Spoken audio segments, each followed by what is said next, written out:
اور بھی آپ کو لیے چلیں گے گورنر اسٹیٹ بینک جمیل احمد میڈیا سے گفتگو کر رہے ہیں.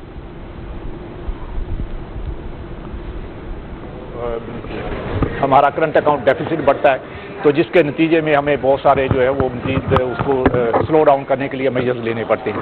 لیکن اس دفعہ ہم بہت کیئرفلی چل رہے ہیں اور ہم ساتھ کرنٹ اکاؤنٹ اپنا جو اکاؤنٹ کا خسارہ ہے اس کو بھی بہت اچھے طریقے سے مینیج کرنے کی کوشش کر رہے ہیں. اور اس کے نتیجے میں آپ نے دیکھا کہ پچھلے 4 ماہ کے اندر ہمارا کرنٹ اکاؤنٹ تقریباً نہ ہونے کے برابر ہے. حالانکہ ہماری جو اسیسمنٹ ہے وہ پورے سال کی 0 سے 1% کے درمیان رہنے کی ہے، لیکن ابھی اس وقت یہ 0.1% سے بھی نیچے ہے. تو اس لحاظ سے میں سمجھتا ہوں کہ آگے اگر جو گروتھ ہوگی تو اس کی سسٹینیبلٹی کے چانسز بہت زیادہ ہے. اور اس میں 2 چیزیں جو بہت اچھا جن کا کنٹریبیوشن ہے، ایک تو یہ کہ ہمارے ریمیٹنسز جو ہیں اس وقت وہ بہت بہتر ان کی پوزیشن ہے. اور آج ہم نے ابھی ریلیز کر دیا ہوگا یا کرنے والے ہوں گے آپ نے نمبرز، تو اکتوبر کا ریمیٹنسز جو ہے وہ $3.1 بلین ہے. اور اس کے بعد پہلے 4 ماہ کا ہمارا جو ایوریج ہے تقریباً $3 بلین کا آ رہا ہے.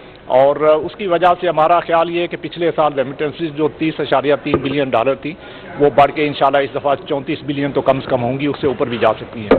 اور اسی کی وجہ سے یہ اس گروتھ کی وجہ سے، اور دوسرا ہمارے ایکسپورٹس بھی بہت ٹھیک پرفارم کر رہی ہیں. ابھی پہلے 4 ماہ میں ان میں 13.5% کا اضافہ ہوا ہے. اور آگے جیسے جیسے اکنامک ایکٹیویٹیز پک اپ کریں گی تو اس میں اور بہتری آئے گی. تو اس کا ایک جو اس کا سب سے جو بہت جو فائدہ ہو رہا ہے وہ آپ یہ دیکھیں کہ ہمارے ریزروز جو ہیں وہ اس کو ہم نے بہت گریجولی ان کو اس میں اضافہ کیا ہے. اور میں آپ سے یہ بھی شیئر کر دیتا ہوں کہ ہمارا پہلے خیال تھا کہ ہمارے ریزروز جو ہے وہ مارچ کے آخر تک جو ہے وہ $12 بلین ہوں گے. لیکن اب یہ جیسے چیزیں پہلے 4 ماہ کے اندر بہتری سے چلی ہیں تو اب ہمارا یہ خیال ہے کہ ہم $12 بلین کا ٹارگٹ انشاءاللہ اس ماہ کے آخر تک پورا کر لیں گے. اور اس کی وجہ سے جو ہے وہ، اور یہ اس کے باوجود ہے کہ ہم نے اس سال نومبر کے مہینے میں $1 ارب کا جو ہے وہ غیر ملکی قرضہ جو ہے وہ واپس کرنا ہے. اور اس $1 ارب کو واپس کرنے کے باوجود ہمارے ریزرو اس وقت جو $11.2 بلین ہے یہ اس ماہ کے آخر تک انشاءاللہ $12 بلین سے اوپر ہوں گے. تو اکارڈنگلی اگر جس طرح انفلیشن کے نمبرز ہیں تو آپ سمجھتے ہیں کہ نیکسٹ منتھ جو ہماری مانیٹری پالیسی ہے اب اس میں مزید ڈکریز ہوگا؟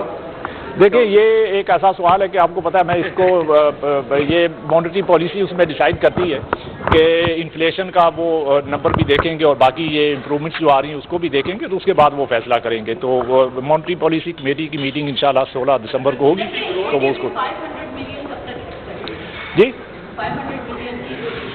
وہ اگلے 3-4 ماہ میں آنا چاہیے. بس ابھی سب فارمیلٹیز پوری ہو چکی. ایشین ڈیولپمنٹ بینک سے ہم انشاءاللہ 500 ملین جو ہے وہ ابھی بہت جلد ہمارے اکاؤنٹ میں آ جائیں گے. یہ جو جی ڈی پی کے حوالے سے آپ نے بات کی کہ پھر کرنٹ اکاؤنٹ کا چیلنج ہو جاتا ہے پھر گڑے میں ہم گرے ہوئے ہوتے ہیں، تو اس بار آپ کیا میجرز لے رہے ہیں گوئنگ فارورڈ بھی کمنگ منتھس اینڈ ایئرز کہ اگر جی ڈی پی 4% سے زیادہ گرو ہوتی ہے، I don't know whether it's sustainable for us کہ جتنی امپورٹ بیس ہماری اکانومی ہے ویدر جانا چاہیے 4% سے زیادہ یا نہیں، تو آپ کیا میجرز دیں گے کہ کرنٹ اکاؤنٹ جو ہے وہ